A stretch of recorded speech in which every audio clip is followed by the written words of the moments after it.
Here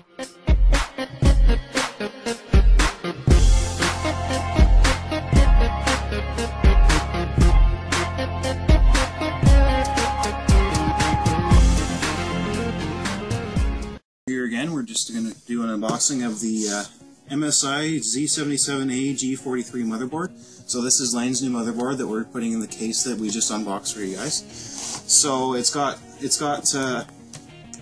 sorry, I can't remember the name of it, but it's got support for the Gen 3 PCI Express. So that basically comes with the Z77 chipset. It's got support for the 22nm processor, so that's the 3rd generation Ivy Bridge processors, and this is of course the LGA1155 socket motherboard, so that's giving you support for the latest Intel processor and everything.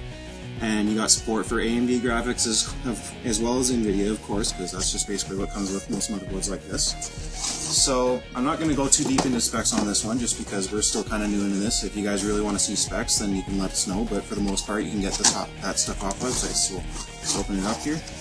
So, inside, we have... I've already opened this, unfortunately. Yeah, it's been opened a couple times, but we haven't done anything to it, really.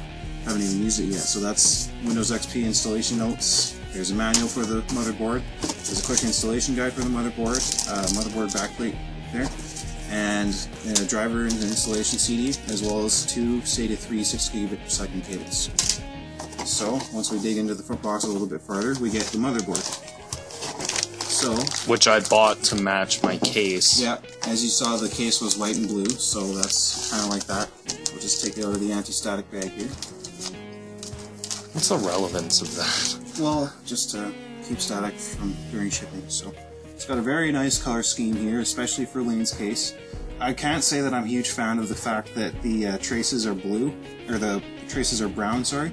Because it'd be nice to see a pure black motherboard like you see on the Asus Maximus series and Rampage and the Crosshair and everything.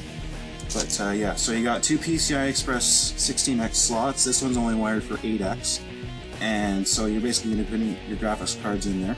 There's your LGA1155 socket, and there's your SATA slots down here.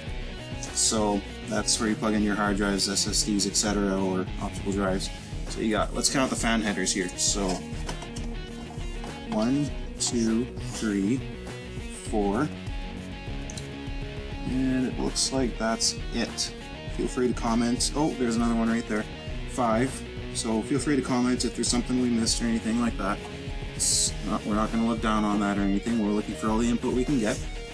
And you got front panel connectors down here. I think that's them.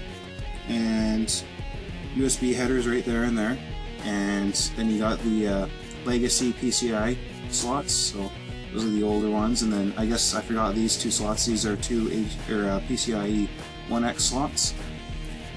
And so on the back here we have your audio. So you got headphones and microphone and line in and surround sound ports and everything, as well as the old keyboard and mouse support there. So that's going to support both the keyboard and mouse. I think that's called PS2.